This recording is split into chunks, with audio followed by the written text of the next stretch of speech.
dia. Perjalanan apakah yang dilakukan Abu Thalib dengan Muhammad SAW saat itu?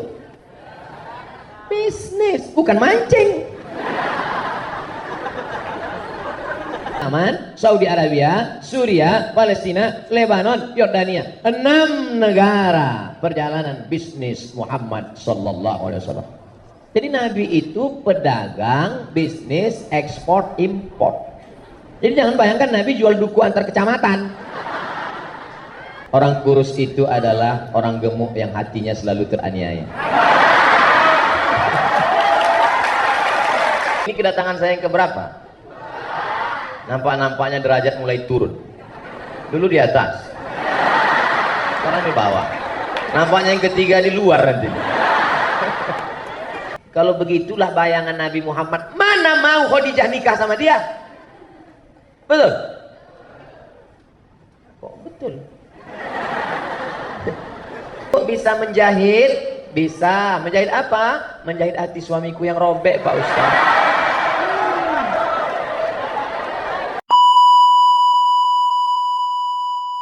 In the name of Allah, most gracious, most merciful. For the first time, we thanks to our God, Allah Subhanahu wa Ta'ala, give us this opportunity until I meet you all in this great place, our mosque, Andalusia Mosque. Honorable Mr. Rector, Islamic Institute, Tazkiyah, all our lecture in this Islamic Institute, and Honorable Mr. Chairman, salawat and salam to our Prophet Muhammad, peace be upon him. Bring us from the darkness to the lightness. Kumaha atuh damang?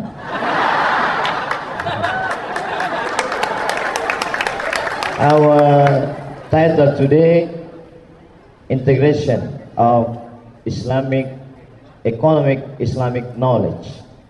If we're talking about Islamic economic knowledge, إذا تكلمنا عن هذا الموضوع كأن هناك واديان، هذا Islamic economic وهذا knowledge. Jika kita, saya agak kurang lancar bahasa Indonesia. Masya Allah, tabarakallah. Indahnya berada di kampus Tazkiyah, walaupun jantung saya berhenti berdetak sejenak ketika Ibu Rektor bahasa Inggris. Masya Allah. Saya lama juga belajar bahasa Inggris, tapi kalau naik pesawat yang saya paham itu landing. Landing. Insya Allah. Kalau kita bicara bahwa integrasi antara ekonomi dan ilmu pengetahuan Islam, disatukan antara ekonomi dan Islam, berarti terpisah. Ini Islam, al-ulum al-islamiyah, ini ekonomi, maka perlu dilakukan integrasi. Makanya tak jarang kadang kalau saya diundang di kampus-kampus, misalnya diberi judul politik dan Islam, seolah-olah ada politik, ada Islam, sehingga kita perlu bicara bagaimana politik dan bagaimana Islam, bagaimana ekonomi dan bagaimana Islam. Nanti ketika nanti ada datang seorang yang punya ilmu pengetahuan tentang ekonomi, itu siapa? Oh, itu ahli ekonomi, dia nggak ngerti Islam, itu calon penghuni neraka. Padahal sudah dibacakan ayatnya oleh Ibu Rektor, a'udzubillahi minasyaitonirrajim, wa 'allama adamal asma'a kullaha. Allah Subhanahu wa taala sudah mengajarkan kepada Nabi Adam asma kullaha. Coba lihat kitab tafsir, makna asma di situ bukan sekedar nama-nama, tapi semua pengetahuan, dari mulai pengetahuan bahasa. Kalau kita singkat sekarang, Ipolexos Budhankam, ideologi, politik, sosial, budaya, pertahanan, keamanan. Malah ekonomi nggak ada. Semua aspek itu sudah diajarkan Allah Subhanahu wa taala, hanya saja penyempurnaannya sampai pada masa Nabi Muhammad sallallahu alaihi wasallam. Makanya kita disuruh masuk ke dalam Islam ini jangan sepotong-sepotong. Ya ayyuhalladzina amanu dkhulu fis-silmi kafah. Masuklah secara keseluruhan. Jangan Islam parsial, tapi Islam yang universal. Ustaz Abdul Somad memang ngerti masalah ekonomi Islam? Ustaz memang ngerti masalah politik Islam? Ustaz memangnya ngerti masalah seni Islam? Kita saling melengkapi. Kalau mau belajar politik Islam, nih jurusannya. Apa nama jurusannya? As-siyasah asy-syar'iyyah. Kalau mau belajar masalah hukum keluarga Islam, nih jurusannya. Apa nama jurusannya? Al-ahwal asy-syakhsiyah. Tapi kalau untuk belajar ekonomi Islam dengan segala macam cabang-cabangnya, maka tempatnya tak lain adalah tazkiyah. Daftarkanlah ke nomor berikut ini. Artinya bukan berarti Islam ini dipotong-potong sedemikian rupa kecil-kecil, tidak. Tapi kita pahami bahwa ini suatu integrasi kesatuan yang tak terpisahkan, sama seperti seorang dokter spesialis. Dokter spesialis jantung. Apakah kalau datang orang kena panu, lalu dokter jantung mengatakan, mohon maaf, ini bukan bidang saya. Saya spesialis penyakit yang mahal-mahal, jantung loh. Ini kan penyakit kelas ekonomi ini. Enggak, dia tidak akan tolak. Dia ngerti masalah panu, masalah kudis, masalah kurap, dia ngerti. Hanya saja spesialisasi dia lebih mendalam di bidang jantung. Begitu juga dengan ini. Apakah anak mahasiswa tazkiyah tidak ngerti masalah fikih ibadah, wudu, tayamum, fikih sholat? Ngerti.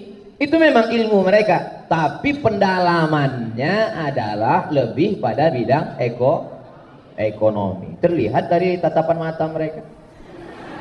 Duit. Mereka ahli ekonomi. Oke, setelah kita pahami semua bahwa ilmu-ilmu ini datang dari Allah Subhanahu wa taala. Siapa yang ngomong begini? Imam Abu Hamid Al-Ghazali meninggal 505. Jadi 5 abad setelah Nabi Muhammad SAW hijrah, itu Imam Al-Ghazali sudah membuat suatu klasifikasi ilmu. Ada yang disebut dengan ilmu umum, ada yang disebut dengan ilmu khusus, tapi semuanya itu adalah Tanzilal Azizir Rahim, datang dari Allah Subhanahu wa taala. Makanya dalam fikih, Ustaz, kenapa ekonomi Islam ini tidak terlalu umum dikaji di masyarakat? Murabahah, mudharabah, bagi hasil, dain, gadai-gadai. Kenapa tidak umum kalau kita bicara ini di masyarakat? Salah siapa? Ya salah Ustaz Somad. Karena Ustaz Somad selalu mengkaji masalah fikih. Jamaah sekalian, kajian kita tentang masalah sholat. Bacalah buku saya 99 tanya jawab sholat. Video kalau dicari di internet fikih sholat. Seolah-olah Islam ini hanya sholat. Kenapa tidak tampil seorang ahli fikih yang bercerita tentang mudharabah, tentang murabahah, tentang gadai-menggadai? Padahal ayat yang paling panjang dalam Al-Quran bukan ayat puasa.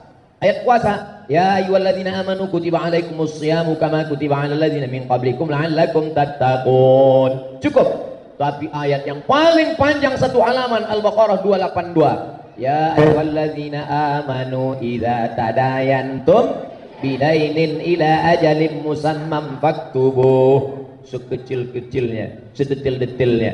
Tidak ada satupun ayat dalam Quran menyebutkan sholat asar 4 rakaat, 2 rakaat pakai ayat, 2 rakaat Fatihah saja. Sholat maghrib 3 rakaat, 2 rakaat pertama suaranya keras, 2 rakaat pertama jahar, rakaat ketiga silent. Nggak ada. Di mana penjelasan yang detail masalah walakum nisfu ma taraka azwajukum illam yakul lahunna walad wa in kana lahunna waladun falakumur rubu'u. Tentang 4 rakaat tidak ada dibahas, tapi tentang ini dapat 50% kalau ini nggak punya anak, kalau ini dapat anak, ini dapat 25%, ini dapat 25%. Sedetil-detilnya itu cerita masalah duit, ekonomi. Nah, setelah kita bicara tentang masalah umum, kita mulai mengerucut sampailah pada Nabi Muhammad sallallahu alaihi wasallam. Ayahnya bernama Abdullah, meninggalnya dalam perjalanan apa?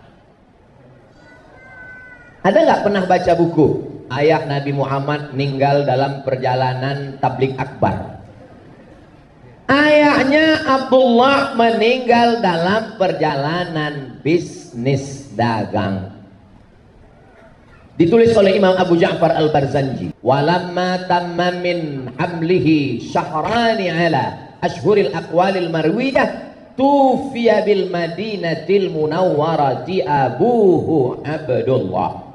Ketika 2 bulan usia kandungan Aminah, meninggallah bapaknya Abdullah dalam perjalanan dagang. Lalu kemudian ketika Nabi Muhammad SAW lahir sebagai seorang anak yatim, dibawa oleh pamannya bernama Abu Thalib sampai di sebuah tempat ibadah. Keluarlah seorang pendeta bernama, siapa nama pendetanya? Bahira keluar dari dalam. Seumur hidup Bahira tidak pernah keluar dari dalam kuil tempel. Lalu Bahira bertanya, who is this? Saha tuh? Apa kata Bahira bertanya waktu itu? Ini siapa? Man hadha? Apa kata Abu Thalib? This is my son. Ini anak saya. Kata Bahira, kalau benar kitab yang kubaca, ini bukan anakmu, karena ayahnya sudah meninggal ketika dia dalam perut ibunya. Dari mana dia tahu? Mana saya tahu? Abu Thalib bertanya, dari mana kamu tahu anak ini yatim? Karena dalam kitab yang kubaca, The Last Messenger of God, Nabi utusan yang diutus Allah terakhir itu ciri-cirinya kemana dia berjalan ada awan yang menaunginya. Dan dari tadi dari dalam jendela aku mengintip ada awan. Batu-batu bersimpuh sujud, pokok kayu bersujud. 3 tanda kulihat ada pada dia. Bawalah dia pulang ke kota Makkah, karena kalau dilanjutkan akan ada Yahudi di negeri Syam yang akan membunuh dia. Perjalanan apakah yang dilakukan Abu Thalib dengan Muhammad SAW saat itu? Bisnis, bukan mancing.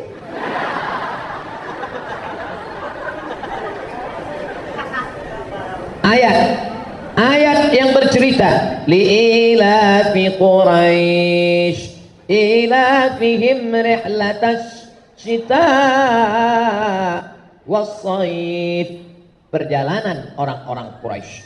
Perjalanan apa? Rihlatas syita was-shaif. What difference between syita and shaif? Syita musim dingin, shaif musim panas. Mudah saja ingatnya. Jangan sampai keluar pintu nanti berubah mana yang dingin mana yang panas. Syita keluar air itu berarti dingin. Shaif nggak keluar air. Shaif berarti panas. Gitu cara menghafal kosakata. Perjalanan musim ini kota Makkah di tengah. Di bawah Makkah ini Yaman. Di atas ini negeri Syam. Syam itu sekarang dibagi menjadi 4 negara. Yordania, Suriah, Palestina, Lebanon. Yordania, Suriah, Palestina, Lebanon. 4 negara di atas. Makkah, Madinah, Saudi Arabia, Yaman di bawah. Jadi kalau begitu perjalanan orang Quraisy berapa negara? Yaman, Saudi Arabia, Suriah, Palestina, Lebanon, Yordania. 6 negara perjalanan bisnis Muhammad sallallahu alaihi wasallam. Jadi Nabi itu pedagang bisnis ekspor impor. Jadi jangan bayangkan Nabi jual duku antar kecamatan. Ayahnya meninggal dalam perjalanan bisnis. Dia dibawa pamannya dalam perjalanan bisnis. Tradisi orang-orang Arab Quraisy dalam perjalanan bisnis. Setelah dia mampu dewasa, remaja, membawa kambing, ngambil upah bawa kambing. Nanti hasil dari mengembala kambing ini diberikan uang, itulah penghidupan dia. Karena dia anak yatim, ayahnya meninggal, piatu, ibunya meninggal, tinggal di rumah pamannya Abu Thalib, miskin, susah, anaknya banyak. Di antara anaknya adalah Ja'far bin Abi Thalib dan Ali bin Abi Thalib. Saudara-saudaranya sudah seperti saudara kandung, miskin, susah, melarat, dia cari uang sendiri. Nabi pemuda yang mandiri, sama seperti mahasiswa-mahasiswi tazkiyah. Aminnya kuat, kiriman banyak. Setelah dia dewasa, apa kerja dia? Membawa barang-barang dagangan dari kota Makkah, musim dingin pergi ke Yaman, musim panas pergi ke 4 negara, dan barangannya selalu laku keras. Akhirnya Khadijah penasaran, bertanya-tanya, siapakah gerangan anak muda yang selalu membuat ekonomi ini menjadi maju begitu pesat? Ternyata selama ini barangnya sama, barang yang diperdagangkan itu sama, tapi kenapa ini lebih laku? Karena bintang iklannya menarik. Ini prinsip-prinsip bisnis. Apakah beda barang yang dibawa oleh orang lain dengan yang dibawa oleh Nabi Muhammad SAW? Sama. Bedanya apa? Yang menjualnya dan cara menjualnya. Itulah maknanya bungkus selalu berpengaruh terhadap isi yang dibungkus. Brownies pun kita bungkus, kalau bungkusnya koran orang nggak mau beli. Tapi kalau bungkusnya bagus, casing itu luar biasa. Orang banyak nggak percaya sama saya karena casingnya biasa-biasa aja.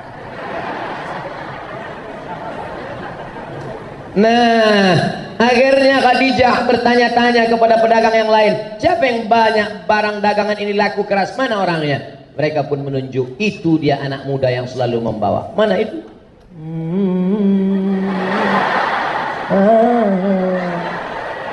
Akhirnya Khadijah pun jatuh hati. Belum membeli barang dagangannya, orang sudah jatuh hati dulu sama penjualnya. Makanya saya kalau disuruh iklan, Ustadz bisa nggak endorse ini produk kita? Apa? Minumlah susu ini, Anda akan gemuk. Saya nggak mau. Mana orang percaya? Hah? Orang kurus itu adalah orang gemuk yang hatinya selalu teraniaya.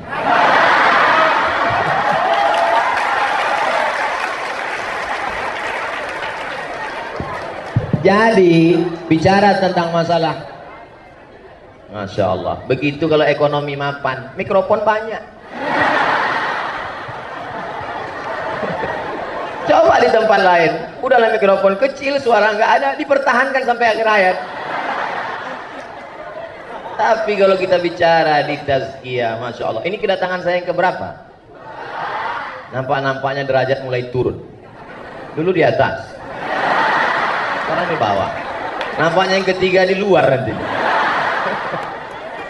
Tablik akbar makin banyak jamaah. Ayahnya meninggal dalam perjalanan bisnis. Dia dibawa berniaga dalam perjalanan bisnis. Dibesarkan oleh pamannya, bisnismen. Bertemu dengan calon istrinya, papa, bisnis online. Papa sama mama dulu ketemunya di mana? Itulah kami waktu itu sama-sama bisnis. Kan enak ceritanya kan? Papa sama mama dulu ketemunya di mana? Ditangkap ansip. Mana? Khadijah itu bertemu dengan Nabi Muhammad SAW dalam perjalanan bisnis. Jadi saya mau mengajak kita, tolonglah bercerita masalah sirah. Sejarah Nabi itu adalah dari aspek spesialisasi kita masing-masing. Cerita masalah sirah, kebetulan basicnya ilmu hukum. Bicara bagaimana hukum zaman jahiliyah, bagaimana perbaikan hukum setelah datangnya Nabi Muhammad SAW. Tapi kalau basicnya orang ekonomi Islam dari tazkiyah, apapun yang dia bicarakan, mau bicara fikih ibadah, mau bicara fikih muamalah, mau bicara sirah, mau bicara tafsir, mau bicara hadis, nanti ujung goalnya tetap bicara ekonomi. Hadirilah pengajian 40 hadis pilihan, dalam kurung hadis-hadis ekonomi. Hadirilah di masjid ini pengajian ayat-ayat ahkam, dalam kurung ayat-ayat ekonomi. Sehingga ekonomi umat ini akan bangkit. Kenapa umat ini bukan jatuh, terjun bebas? Karena kalau sudah bicara ekonomi, marilah kita hidup miskin. Nabi Muhammad itu susah, melarat, perutnya diikat pakai batu, jubahnya compang-camping. Kalau begitulah bayangan Nabi Muhammad, mana mau Khadijah nikah sama dia? Betul? Kok betul? Nabi meminang Khadijah, maharnya isyruna bakarah, 20 ekor onta. 20 ekor onta, ditambah lagi emas beberapa auqiyah. Setelah dihitung antara onta dengan auqiyahnya itu di total maharnya 1 miliar. Ustaz baca di mana? Ensiklopedia Ekonomi Islam ditulis oleh Dr. Safi'i Antonio. Baca. Maka saya heran. Herannya kenapa? Ketika saya cerita itu kok mahasiswanya nggak tahu. Mahasiswanya tahu, cuman mereka ingin menyenangkan hati Ustadz Somad. Seolah-olah mereka, wow, amazing. Lalu mereka tahu, mereka ingin menyenangkan. Baca, Ustadz punya buku ensiklopedia ekonomi Islam? Punya, di rumah saya simpan. Dr. Safi Antonio. Ustadz beli berapa? Dikasih orang.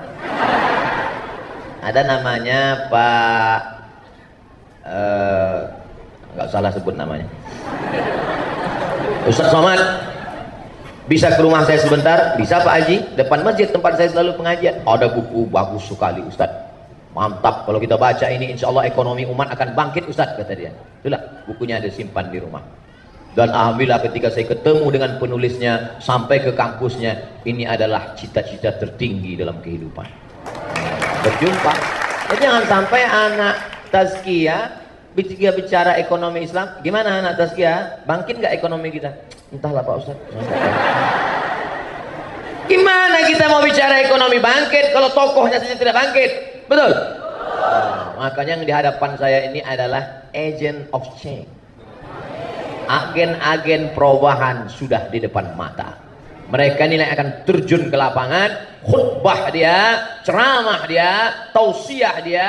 Ekonomi Islam akan bangkit insya Allah. Takbir. Pulang ke kampung halaman, pengajian ibu-ibu sore. Nah, bisa ngisi pengajian nggak, kata orang kampung? Oh, nggak level ya. Saya biasanya seminar. Gimana mau bangkitkan? Bangkit ekonomi itu dari grassroots, dari akar rumput, dari ujung tombak. Ini ibu-ibu. Assalamualaikum ibu-ibu pengajian. Sore ini kita akan membahas masalah gimana membantu uang belanja suami. Ibu-ibu mau masuk surga? Mau. Nah, ibu pandai buat bakwan. Jadi bangkitkan ekonomi dari hal-hal kecil. Ibu bisa menjahit, bisa. Menjahit apa? Menjahit hati suamiku yang robek, Pak Ustaz. Jadi berawal dari ekonomi. Cuman kadang kalau kita bicara ekonomi orang marah. Orang marah kalau kita sentuh ekonomi. Kenapa orang marah dengan saya? Karena saya bicara mari program belanja ke warung saudara kita. Kan itu yang membuat marah. Betul? Coba kalau saya membahas, pembahasan kita hari ini adalah tentang darah haid, darah nifas, darah bisul, darah jerawat. Kira-kira ada nggak orang marah? Mana dia marah? Pembahasan kita adalah masalah kunut subuh bunyi apa enggak bunyi. Nggak marah orang. Tapi kalau sudah cerita masalah ekonomi, gerakan umat belanja ke warung sebelah tetangga, disitulah orang akan marah karena terganggu ekonominya. Jadi kalau begitu tantangan besar. Jadi alumni Tazkiyah ini tantangannya luar biasa karena kalian bicara tentang ekonomi umat. Makanya kalau tidak siap jadi alumni Tazkiyah, saya usulkan ya pindahlah dari sekarang.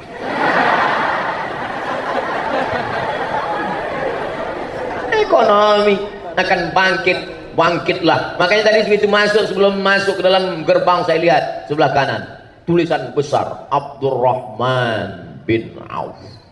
Abdurrahman bin Auf sampai ke kota Madinah Al-Munawwarah nol. Harta yang dari kota Makkah, orang kaya, milioner, tinggal semua. Badan saja selamat di Makkah, dari Makkah ke Madinah sudah alhamdulillah, nggak punya apa-apa. Dipertemukan dengan Sa'ad bin Rabi'. Ya Abdurrahman ibn Auf, ya Sa'ad bin Rabi', ini saudaramu, yang satu orang Makkah, yang satu orang Madinah, yang satu muhajirin, yang satu ansar, disatukan dalam la ilaha illallah Muhammadur Rasulullah. Apa kata Sa'ad bin Rabi'? Ya Abdurrahman bin Auf, pilih mana rumahku, ambil. Rumah dia banyak awal itu. Pilih mana istriku yang kau suka, akan kuceraikan. Habis iddahnya nikah dengan engkau. Terpukau Imam Muhammad bin Ismail bin Ibrahim bin Mughirah bin Bardisbah Al-Bukhari. Imam Bukhari terpukau dengan cerita Sa'ad bin Rabi' menawarkan keluarga dan rumahnya. Dibuatlah satu bab dalam Sahih Bukhari. Nama babnya bab seorang muslim menawarkan harta dan keluarganya kepada saudaranya. Saking kan terpukaunya dia dengan cerita itu. Kira-kira ada tak orang sekarang model begitu? Ini makhluk yang perlu dibudidayakan. Bicara tentang Abdurrahman bin Auf, bicara seperti dinosaurus Jurassic Park. Di mana kita akan menemukan Abdurrahman bin Auf? Abdurrahman bin Auf tak perlu jauh-jauh datang ke Tazkiyah. Kita datang ke Tazkiyah, maka kita akan bertemu dengan mereka. Yang mana Ustaz? Nah, nantilah kita. Apa jawab Abdurrahman bin Auf waktu itu? Apakah ketika Sa'ad mengenawari dia, pilihlah mana? Apa kata Sa'ad bin Rabi'? Pilih. Apa jawab Abdurrahman bin Auf? Dullani ala suqikum. Tunjukkan saya mana pasar kota Madinah. Akhirnya ditunjukkan pasar, dia pun bisnis dagang.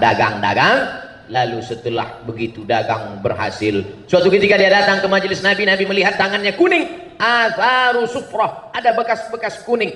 Tangan yang bekas kuning itu artinya kena minyak za'faran. Minyak za'faran dia biasa diteteskan, harum wangi seperti kunyit. Hanya saja dia melekat biasanya untuk orang baru nikah. Nabi tanya, ya Abdurrahman bin Auf, ya itu di tanganmu ada bekas-bekas kuning, kamu baru nikah ya? Iya ya Rasulullah.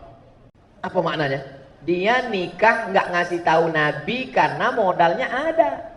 Beda sama orang sekarang, pas mau nikah semua dosen tahu. Dia minta permohonan proposal biaya nikah. Abdurrahman bin Auf tidak mau, tangan di bawah, minta pada Sa'ad bin Rabi', minta ke Nabi pun dia tidak mau. Setelah dia berhasil dagang baru dia menikah. Tapi kemudian apa kata Nabi? Aulim walau bisyatin. Buatlah kenduri, buatlah walimah, walaupun hanya menyembelih seekor kambing. Menyembelih seekor kambing artinya undanglah walaupun 10 orang. Karena kalau orang Arab satu ekor kambing itu artinya undangannya 10 orang. Beda sama kita, kalau satu ekor kambing satu RW. Aulim walau bisyatin. Mr. Chairman, if our time is finish, kalau waktu kita udah habis, jangan segan-segan kasih tahu saya. Karena banyak juga kadang pembawa acara, saya ini dibiarkannya sampai habis. Pas saya tanya, kenapa nggak kasih tahu? Saya takut suara Ustadz keras. Artinya apa? Ekonomi ini bukan sekedar teori, fikih ekonomi ini harus dibangkitkan. Kalau dulu di masjid Senin malam Selasa tafsir, Selasa malam Rabu hadis, Rabu malam Kamis fikih, Kamis malam Jumat sirah, Jumat malam Sabtu akidah akhlak. Kita bermimpi Senin malam Selasa fikih ibadah, Selasa malam Rabu fikih siasah, Rabu malam Kamis fikih muamalah ekonomi Islam. Jadi umat ini melek. Apa kata Muhammad Nasir? Islam ibadah biarkan, Islam ekonomi awasi, Islam politik habisi. Makanya jangan heran kalau ada Islam ibadah. Oh Ustaz, kenapa bagi-bagi Islam? Islam ini banyak aspeknya. Ada ibadah, zikir. Islam ibadah, biarkan aja mereka ibadah ramai-ramai. Biarkan aja mereka zikir ramai-ramai. Gak apa-apa. Mereka zikir ramai-ramai. Air minumnya dari kita. Mereka zikir ramai-ramai, makanannya dari kita. Mereka zikir ramai-ramai, bahan-bahannya dari kita. Biarkan aja. Islam ekonomi, perhatikan. Kalau mereka sudah buat air sendiri, perhatikan. Nanti airnya makin besar, air kita tidak laku. Airnya udah buat sendiri, 212. Ini bahaya ini. Ancaman ini. Rotinya buat sendiri. Walaupun tak tertulis. Bahaya ini. Ancaman ini. Tanam-tanamannya dia buat sendiri. Maka bangkitlah tanah subur sesuai dengan lagu kita. Indonesia tanah airku. Dari tanah tumbuhlah tanaman-tanaman. Dari air minuman kita. Sekarang kita tak bisa menyanyikan itu lagi. Tanahku sudah ditanami orang. Airku punya orang lain. Gimana kita mau menyanyikan itu? Tapi di tazkiyah suara untuk menyanyikan itu masih bisa lantang. NKRI. Betul. Tanahku, tanah airku, tanahku memang tanah saya, yang menanaminya saya, hasil buah-buahnya punya kita nikmati bersama. Mudah-mudahan yang saya tunjuk ini bukan impor.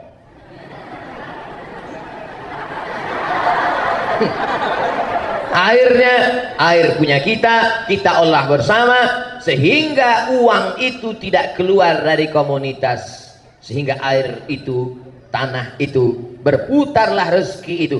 Apakah ini ancaman bagi orang lain? Bisa jadi. Oleh sebab itu maka ekonomi umat ini harus bangkit. Dalam Islam, apa sih bedanya antara riba dengan bagi hasil, Pak Ustadz? Kan sama aja. Saya nggak ngerti itu Pak Ustadz, riba sama bagi hasil. Bedanya kalau riba selamat pagi, kalau bagi hasil assalamualaikum. Bedanya kalau riba yang jaga konternya, tellernya pakai teller bukan mabuk. Bedanya kalau riba pakai rok pendek, rambutnya ini. Nah, kalau ekonomi syariah, Islamic Bank, bank syariah pakai jilbab, tapi kejamnya lebih kejam bank syariah. Ini kita sendiri yang membunuh ekonomi umat. Maka coba kita lihat bagaimana bedanya. Ini riba. Pinjam 100 juta, bayar 120 juta. Mau untung, mau rugi, saya nggak mau tahu. Ente pinjam 100, bayar 120. Begitu riba kan? Kalau mudharabah tidak begitu. Ente pinjam 100. Sama suaranya Pak Ustaz, sama. Kalau untung, hasilnya kita bagi. Kalau rugi, kita tanggung Di mana letak bedanya? Ekonomi Islam ada akhlak. Ada akhlak di sana. Ini 100 juta kau pakai untuk ternak ikan lele. Kebetulan ada alumni dari Fakultas Perikanan, tapi nggak pernah ngeliat ikan. Ahli ya, kalau udah disuruh seminar tentang ikan menurut etimologi, ikan menurut terminologi, macam-macam ikan jenis tahu dia, tapi nggak pernah ngeliat ikan. Judulnya apa? Beternak ikan di atas kertas. Makalah ikan, tahu dia. Seminar tentang masalah ikan sampai internasional tahu, tapi nggak pernah ternak ikan. Ada nggak sarjana begini? Ada. Teori, nggak pernah praktek. Maka setelah tamat bingung. Lalu kemudian datanglah orang kaya yang baik, tadi dia kasih modal. Anak muda, kau sarjana apa? Perikanan Pak. Mau saya kasih modal? Ya, ini 100 juta, silakan kau ternak ikan. Kalau untung kita bagi bersama, kalau rugi kita akan tanggung bersama. Kira-kira yang ngasih uang ini mau nggak anak ini rugi? Mana mau dia? Maka setelah dia kasih pinjaman, doa dia lebih khusyuk. Biasanya dia mau tidur malam, bismika Allahumma ahya wa amut. Tapi setelah dia kasih pinjaman, malam itu dia tahajud. Ya Allah, duitku sudah dipakai anak muda itu, ya Allah. Jangan sampai dia rugi, mati aku. Kalau dilihatnya udara sudah mulai mendung, langit sudah mulai gelap, turun hujan lebat. Biasanya dia kalau hujan lebat turun, ditariknya selimut, tidur dia. Tapi setelah uang dia pinjamkan itu, begitu dia tengok hujan lebat, langsung bangun, sholat. Ya Allah, jangan sampai ikan-ikannya hanyut, ya Allah. Dulu sebelum uang dia pinjamkan mudharabah bagi hasil, kalau ketemu sama anak muda itu cuek aja dia. Assalamualaikum Pak Haji. Waalaikumsalam. Tapi setelah uang itu dia pinjamkan mudharabah, kalau ketemu, Assalamualaikum anak muda, apa kabar? Sehat kan? Sehat kan? Sehat, sehat. Kenapa dia tanya? Karena kalau sampai anak muda disakit, uang nggak balik. Jadi nampaklah di mana letak ekonomi syariah, Islamic economic dengan riba letaknya ada pada akhlak. Nampaklah ucapan Nabi, innama bu'istu liutammima makarimal akhlak. Ketika dia sedang duduk di airport nunggu pesawat, ketemu sama bapak-bapak. Assalamualaikum Bapak. Waalaikumsalam. Bapak mau kemana? Mau ke Jakarta. Tinggalnya di mana? Di Bogor. Loh, ya dekat-dekat lah, masih dekat. Spesialisasi Bapak di bidang apa? Saya ini guru besar di ekonomi Islam tazkiyah. Wah, sesuai Pak. Uang saya dipinjam anak muda. Bisa nggak Bapak besok datang ke tempat saya mau buat pelatihan supaya anak-anak muda ini ngerti. Maka terjalinlah silaturahim. Beda sama orang yang riba tadi. Uang dia pinjamkan, dia nggak peduli mau kamu untung, mau kamu rugi, mau kamu sakit, mau kamu mati, yang penting uang kembali. Kejam. Kira-kira bisa tertangkap? Bisa. Dari tatapan matanya nampaknya itulah enaknya bicara sama komunitas keluarga besar tazkiyah.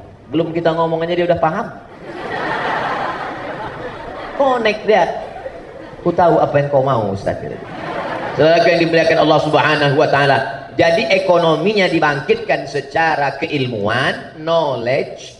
Ada satu terjemahan dulu Syekh Ali Jum'ah ketika diundang ke komunitas mahasiswa Indonesia. Waktu itu beliau masih jadi dosen biasa, belum mufti. Dulu 20 tahun yang lalu ketika kami masih mahasiswa. Kritikan beliau, terjemah knowledge. K-nya tidak boleh dibaca, sama seperti pisau, knife. Jangan knife. Kuliah di mana, Dek? Fakultas Psikologi. Ini sekarang enggak. Kuliah di mana? Psikologi. Kata beliau, terjemahan knowledge diterjemahkan dengan ilm tidak tepat. Karena knowledge dalam barat, literatur barat, knowledge adalah pengetahuan. Sedangkan ilm dalam Islam, pengetahuan yang berubah menjadi amal. Makanya ada doa, Allahumma inni a'udzubika min ilmin la yanfa'. Untuk apa pengetahuan kalau tidak bermanfaat? Ada seorang doktor S3, PhD, doktor filosofi, tapi tidak pernah mencerahkan umat dengan ekonominya. Kira-kira apakah dia bisa disebut dengan alim? Tidak. Karena alim dalam Islam adalah orang yang berilmu, ilmunya mencerahkan umat. Itulah maka tazkiyah ini didirikan supaya ada orang berilmu ekonomi dan ekonominya mampu membangkitkan ekonomi umat di masa akan datang. Kalau sudah umat ini mapan secara ekonomi, maka akidahnya tidak akan dia jual hanya karena dibagi mie instan. Yang terjadi ini sebenarnya miskin atau kemiskinan yang dipelihara. Yang terjadi sebenarnya gagal paham atau orang cari makan dengan gagal paham. Yang jawab bukan saya cuma mancing-mancing aja. Kalau ada orang gagal paham, kita kasih paham. Tapi kita sulit menghadapi orang yang cari makannya dari gagal paham. Memang sengaja gagal paham. Orang miskin dibangkitkan, tapi ada orang miskin yang dipelihara. Kenapa? Karena kalau orang miskin suaranya bisa dibeli. Ini orang-orang yang kaya-kaya. Kira-kira kalau ada caleg mau bayar suara orang kaya ini 500.000 coblos saya, bisa atau tidak bisa? Mana bisa? Orang tazkiyah mapan secara ekonomi. Kalau dinaikkannya 5 juta, sudah mulai tersenyum. Senyum tanda setuju. Artinya apa? Ada orang-orang yang melihat 5 juta pun seperti 50.000. Karena dia kaya raya. Berapapun kau kasih, tidak ada maknanya bagi saya. Karena uang saya sudah unlimited edition. Begitu. Ustaz Somad, kalau dikasih 5 juta, oh saya nggak bisa dibayar. Sampai sekarang belum ada yang nawari. Artinya apa? Ekonomi bangkit, maka politik menjadi bangkit, maka kemiskinan bisa terangkat. Terpilihlah orang-orang soleh di tengah komunitas orang baik. Demokrasi dari barat kalau diterapkan di negara tertidur, negara ketiga, negara berkembang yang secara ekonomi kacau balau, maka lahirlah orang-orang yang suaranya bisa dibeli. Maka perbaikannya adalah mesti perbaikan ekonomi. Perbaikan ekonomi berawal dari keyakinan, karena sentuhan agama berbeda. Buat kertas sumbangan, buat satu lagi kertas sodakoh. Ini sudah diterapkan di salah satu sekolah. Gurunya nanya saya, Ustaz Somad, ya kemarin wali-wali murid kami kumpulkan, kami buat kertas. Satu kotak sumbangan, satu kotak sodakoh. Ternyata kertas yang habis kertas sodakoh, kertas sumbangan tidak tersentuh. Padahal dua-duanya mau dipakai untuk pembangunan masjid. Betapa sentuhan agama lebih melekat ke hati daripada konvensional. Begitu juga dengan ini. Bila Anda membangkitkan ekonomi, Anda bisa masuk surga melalui uang. Man bana masjidan, siapa yang bangun masjid, banallah mithlahu baitan fil jannah. Yang bangun masjid, maka dia sudah bangun satu tempat di surga. Kalau gitu yang booking tempat di surga itu orang kaya apa orang miskin? Orang kaya. Orang miskin gimana mau booking tempat? Booking tempat harus bangun masjid duluan. Alhamdulillah, satu orang dari komunitas Tazkiyah ini akan ada bangun satu masjid, satu masjid, satu masjid, satu masjid. Ustaz Somad, saya ada niat masjid apa namanya? Masjid As-Somadiyah. Oh, mau bawa-bawa nama ya. Terserah mau masjid apa namanya. Yang penting dalam hati diri seorang muslim harus ada, saya mau bangun masjid. Artinya ekonomi. Ana wa kafilul yatim, aku dan orang yang menyantuni anak yatim, kahataini fil jannah, nanti di surga aku seperti ini dengan orang yang menyantuni anak yatim. Artinya kalau mau masuk surga mesti orang kaya, kalau mau dekat dengan Nabi mesti orang kaya. Dekat dengan Nabi begini dekatnya. Saya dengan Ibu Rektor masih jauh, tapi kalau dekat dengan Nabi segini jaraknya. Wa farraja bainahuma, Nabi jarangkan antara dua jarinya, as-sababah wal wusta, dan jaraknya hanya segini dengan Nabi SAW. Siapa itu? Orang yang menyantuni anak yatim. Ustadz, saya tiap Jumat nyantuni anak yatim, kira-kira dekat juga dengan Nabi. Berapa kau kasih? 2.000. Nonton bola di Madrid, Barcelona aja yang paling atas 5 juta. Nonton itu di Barcelona, stadion paling atas, itu tiketnya 5 juta. Tapi ada orang yang dekat di bawah itu saking dekatnya sama pemain bola itu, bukan cuma bola, bulu kaki pemain bola itu bisa dilihat. Artinya apa? Mau dekat dengan Nabi mesti kaya. Ustadz, kenapa kita selama ini diajarkan orang kaya itu nanti pertanyaannya banyak, orang kaya itu nanti lama masuk surga, orang kaya itu nanti susah? Nggak tahu saya. Padahal hadis tentang orang kaya lebih dulu masuk surga, orang kaya doboking di surga, orang kaya dekat dengan Nabi, orang kaya menyantuni, orang kaya hebat. Hadis-hadisnya banyak. Kenapa tidak kita sampaikan secara seimbang? Makanya seorang dai mesti menyampaikan seimbang. Kalau menyampaikan hadis tentang seorang perempuan ahli ibadah tidak masuk surga gara-gara tidak ngasih makan kucing, perempuan ahli ibadah tidak masuk surga gara-gara nggak ngasih makan kucing, sampaikan juga hadis tentang perempuan jahat yang diampunkan dosanya gara-gara ngasih minum anjing. Harus seimbang antara kucing dan anjing. Loh, kok cerita kucing dan anjing? Harus seimbang antara ahli ibadah tapi kejam dengan orang jahat tapi hatinya pemurah. Tapi yang mau ditangkap di situ adalah tentang kelembutan hati, bukan miara anjing. Oleh sebab itu, pahami teks agama ini dengan baik. Kita dihadapkan pada dua. Satu orang yang sangat mengerti ekonomi tapi tidak mengerti syariat Islam. Yang satu sangat hebat fikih, bahasa Arabnya oke, faqih, tapi tidak mengerti ekonomi. Nah, di mana bertemunya dua ini? Dalam satu hembusan nafasnya dia seorang ekonom, tapi juga dalam satu hembusan nafasnya dia seorang faqih. Manusia itu dicetak di tazkiyah, insya Allah. Saya mulai tadi jam 4, jam 5, jam 4 sekarang 4.45, 45 menit lamanya. Biasanya Ustaz 60 menit, hilang habis bahan saya. Begitu rupanya kalau kita ngomong di depan intelektual yang berilmu, rasa-rasa hambar saja isi ceramah juga.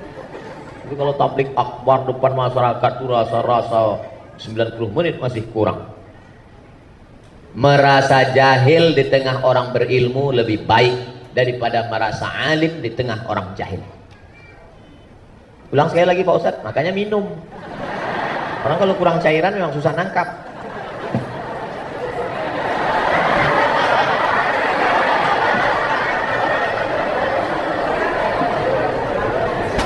Lebih baik merasa jahil di tengah orang alim daripada merasa alim di tengah orang jahil. Hari ini saya merasa jahil di tengah orang-orang alim, ilmuwan-ilmuwan, pakar ekonomi Islam ini, insyaallah. Terima kasih segala perhatian. Mohon maaf segala kehilapan dan kesilapan. Selanjutnya saya serahkan kembali ke